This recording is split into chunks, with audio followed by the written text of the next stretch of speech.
Welcome to the Alcohol Tipping Point podcast. I'm your host, Deb Maisner. I'm a registered nurse, health coach, and alcohol-free badass. I have found that there's more than one way to address drinking. If you've ever asked yourself if drinking is taking more than it's giving, or if you've found that you're drinking more than usual, you may have reached your own alcohol tipping point. The Alcohol Tipping Point is a podcast for you to find tips, tools, and thoughts to change your drinking. Whether you're ready to quit forever or a week, this is the place for you. You are not stuck and you can change. Let's get started.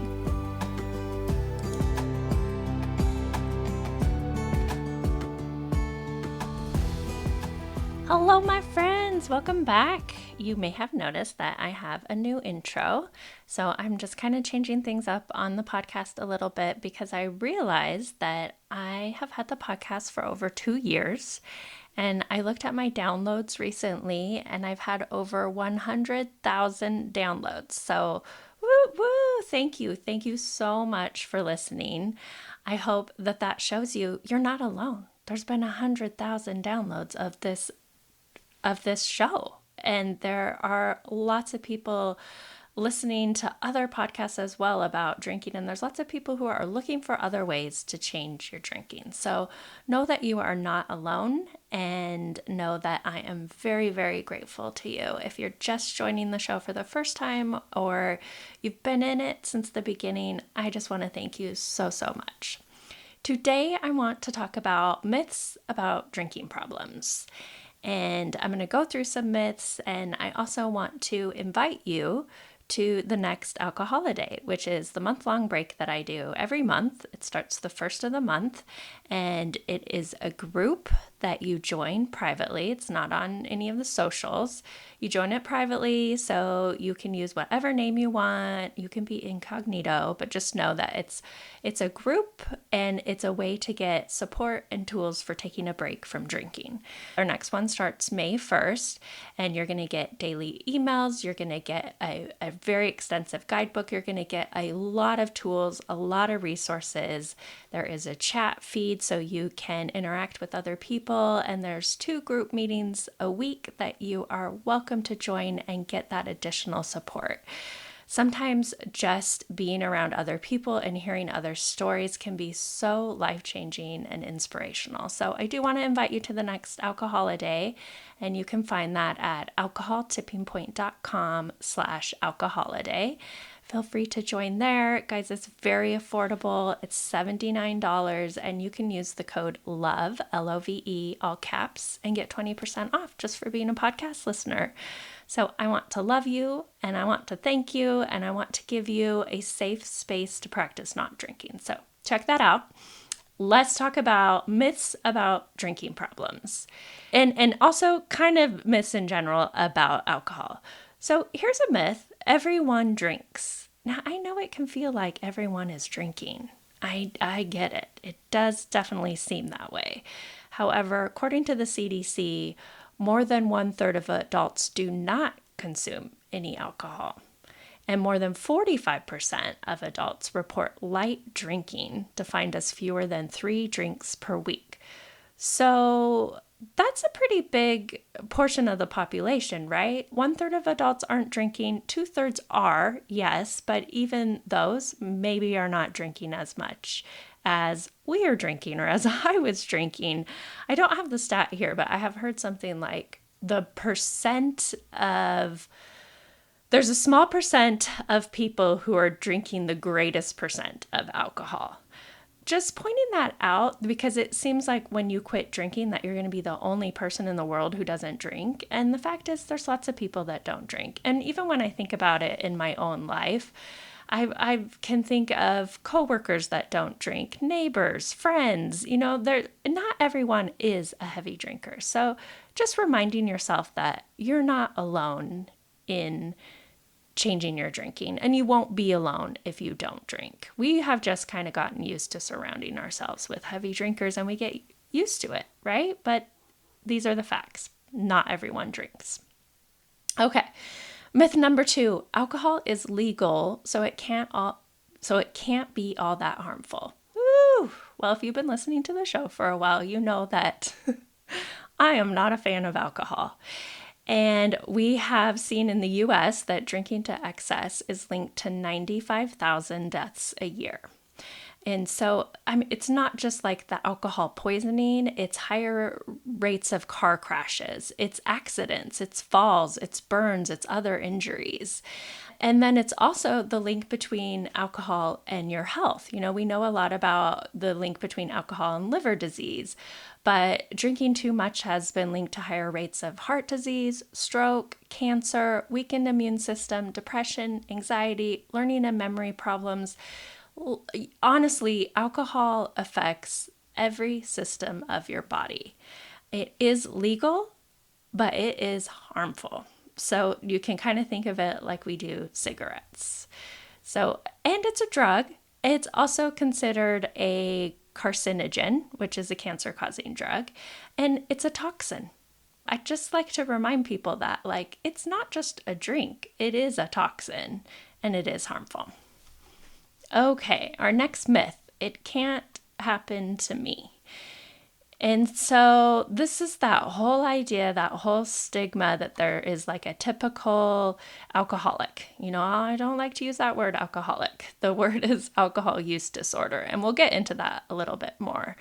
But there is this idea that you are born with it, and it is a self-fulfilling prophecy, and that there are certain people that become addicted and you are not one of them.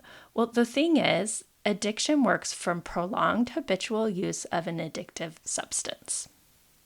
It doesn't matter, and it doesn't care if you're a man, woman, poor, rich, anyone can become addicted.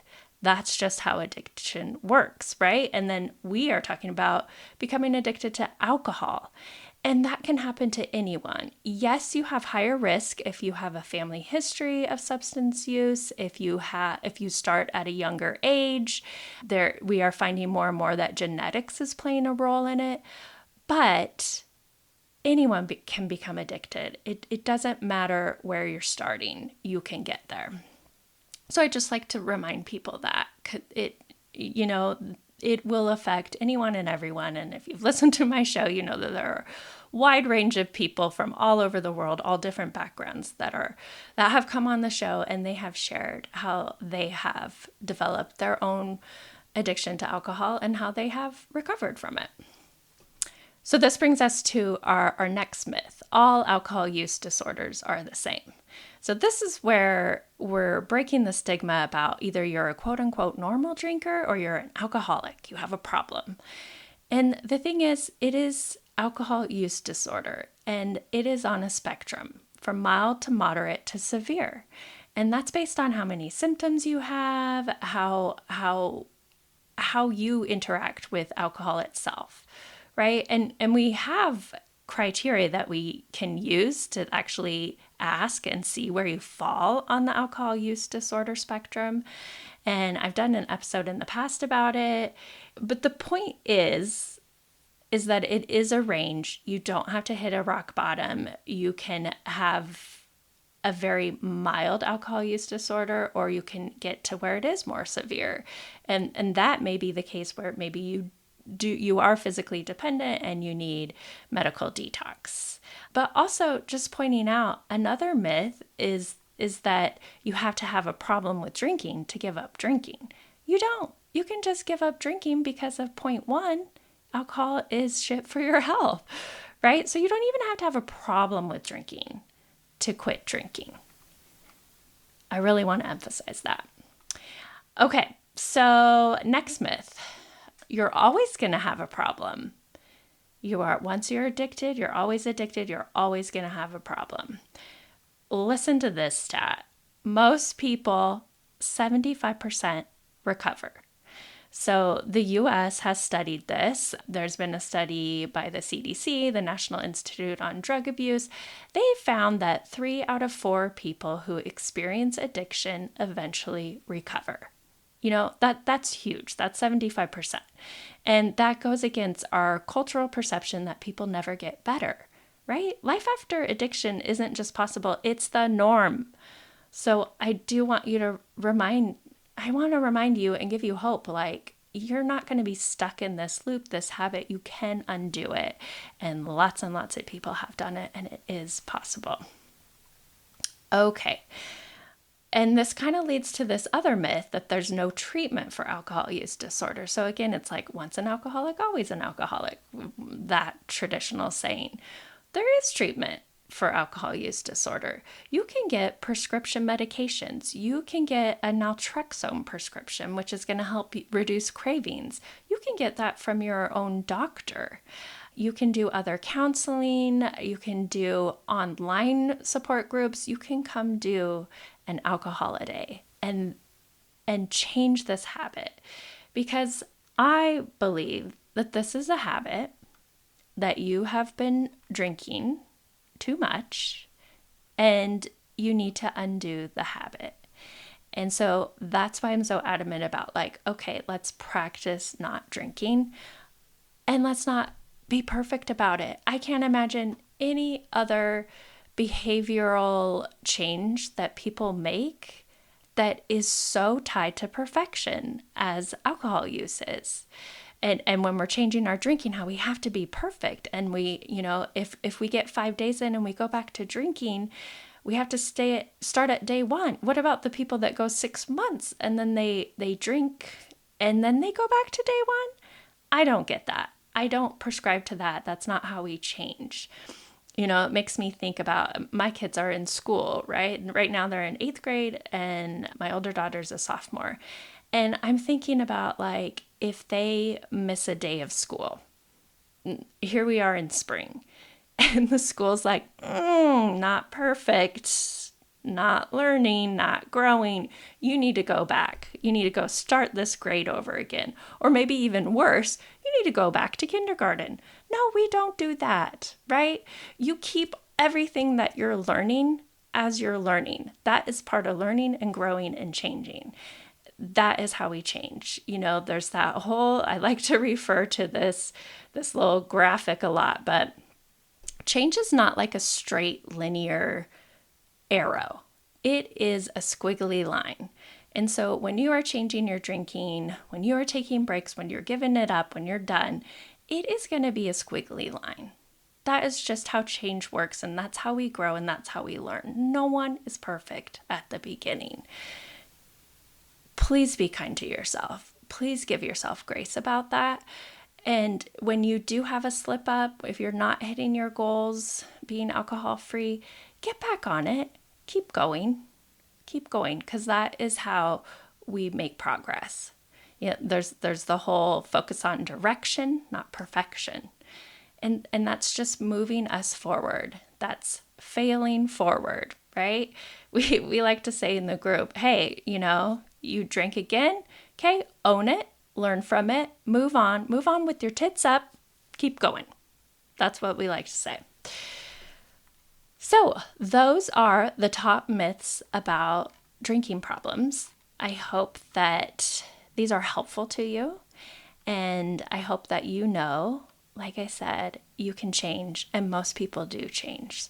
So please reach out to me if you need anything, any help at all. You can always email me, deb@alcoholtippingpoint.com. And if you want to join the next Alcohol-a-Day, would love to see you in the group. Just go to alcoholtippingpoint.com/alcohol-a-day, and I'll see you in there. Have a wonderful day. Thank you so much for listening to this episode of the Alcohol Tipping Point podcast. Please share and review the show so you can help other people too. I want you to know I'm always here for you, so please reach out and talk to me on Instagram @alcoholtippingpoint, and check out my website, alcoholtippingpoint.com, for free resources and help. No matter where you are on your drinking journey, I want to encourage you to just keep practicing, keep going. I promise you are not alone, and you are worth it. Every day you practice not drinking is a day you can learn from. I hope you can use these tips we talked about for the rest of your week, and until then, talk to you next time.